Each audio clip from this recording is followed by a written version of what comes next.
Yo, uh, you know, welcome to the video. I don't know whether you noticed, I don't know how you're watching it, but like if you're binging the videos, you're probably noticing that the camera is much closer than it was before.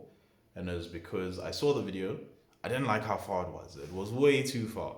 I like the camera being a bit close, so it feels like, me and you are really talking to each other. But yeah, this video we're doing cold turkey versus lukewarm.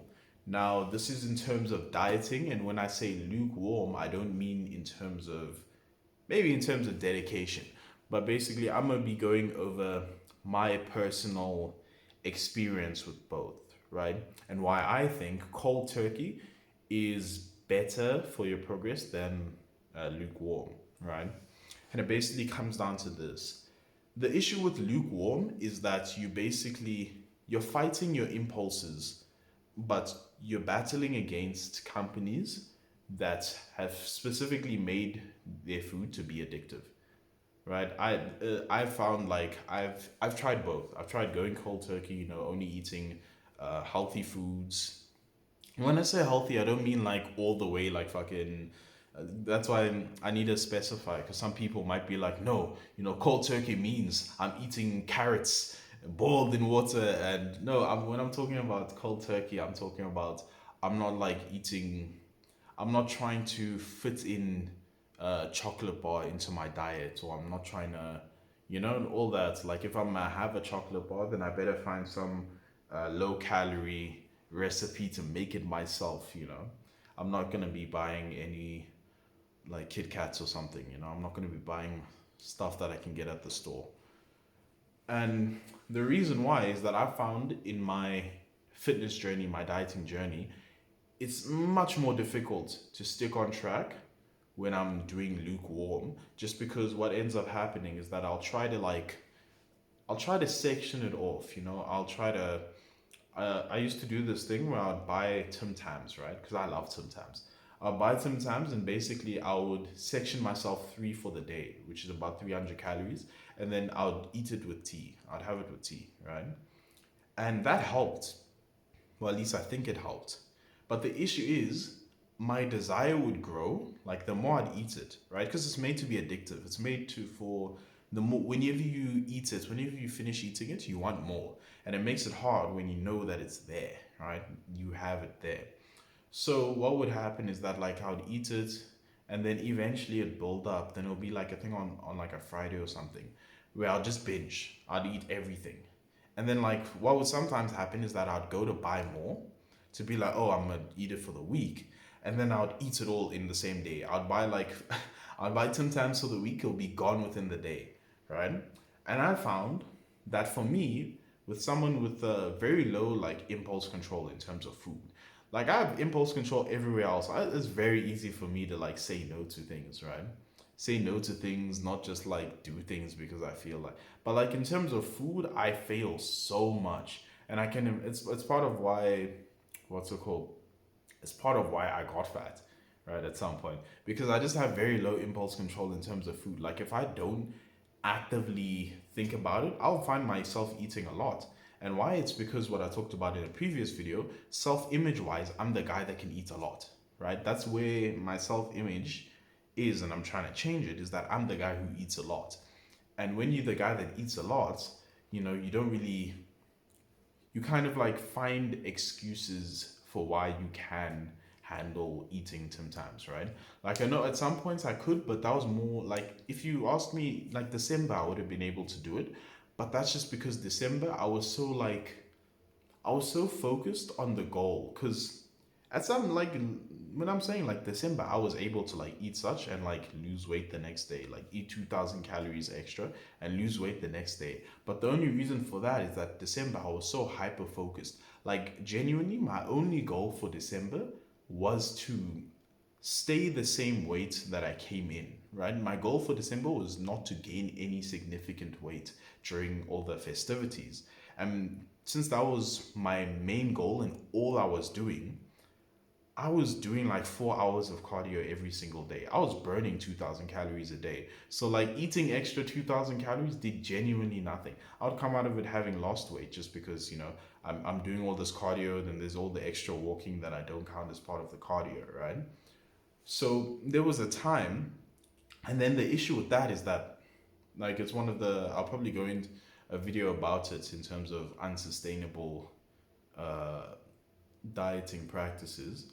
But the issue with that is that I came out of that, and in my mind, I was still willing to do that much cardio. So I'd eat like I was going to do that much cardio, but I was in a different situation now. Like, mentally speaking, this wasn't my only goal, right? It's easy to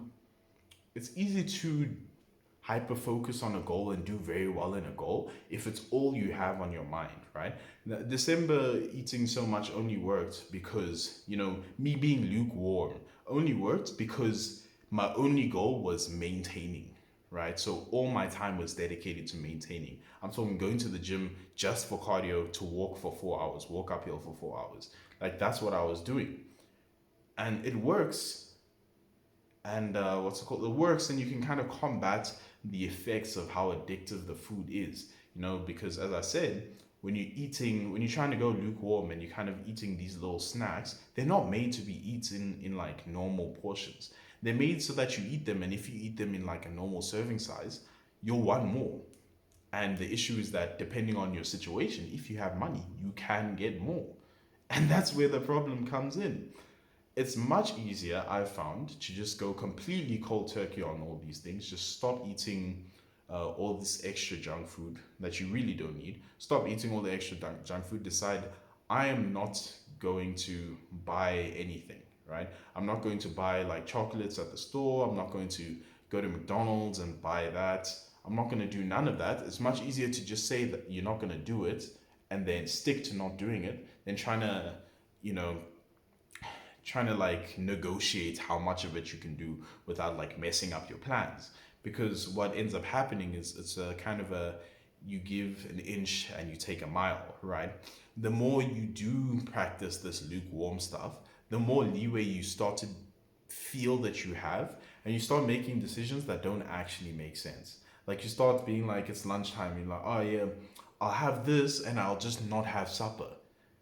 And then you get home and you're genuinely hungry and you're like, nah, I'm gonna eat supper. I just won't eat as much tomorrow. And then you end up it's just a cycle of like you coping.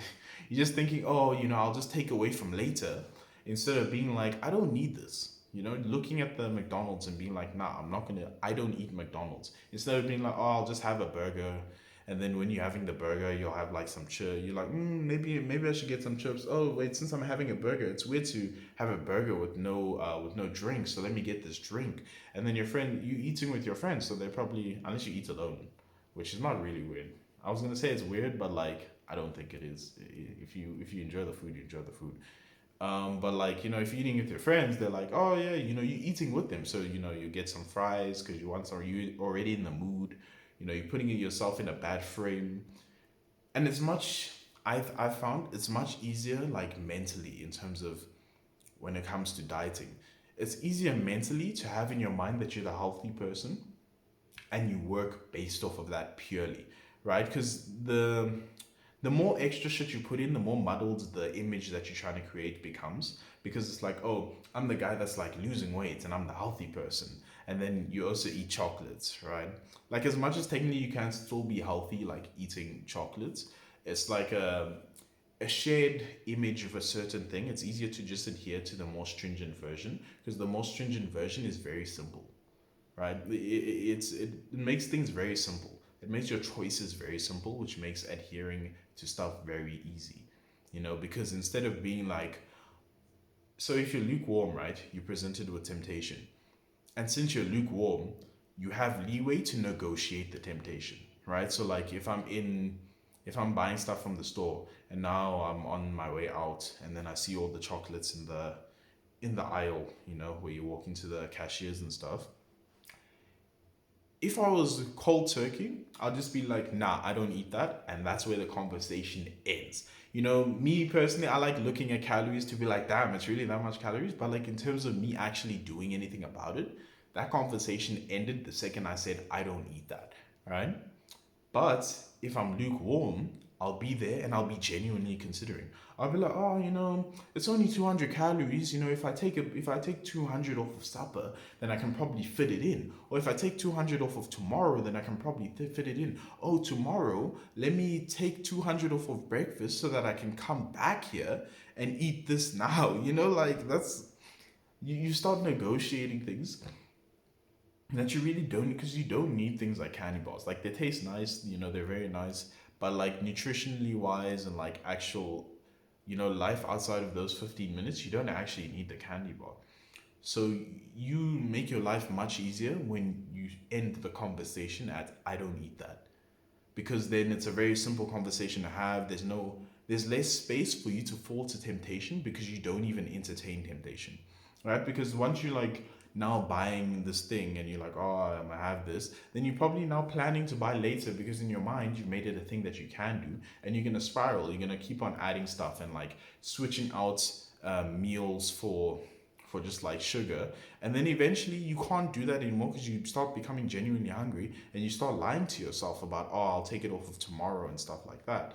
Whereas if you just ended the conversation and no, I don't do that, you will get home, right? You might feel it like when you're there, but the second you get home, you're back to normal. Like now there's nothing you can do about it. You're already at home. The thing wasn't bought. So the sweet was the candy bar wasn't bought, so there's nothing you can do about it. Move on with life, right? So that's basically how I feel about the whole lukewarm versus cold turkey. Cold turkey is much better, I think. Cold turkey is much better just because it makes life simpler, right? Your decisions are much simpler, and if your decisions are simpler, it's easier for you to not fall to temptation. The more complicated your decision, the more space, the more leeway you have to fall. So yeah, thanks for watching the video. I hope it helped you. I hope it's guided your decision on how you want to approach your cuts. If you like the video, leave a like. If you want to say something, leave a comment. If you want to see more videos like this, subscribe for other videos. Share it with your dog, your chihuahua, your reptilian being, and I'll see you in the next video. Peace.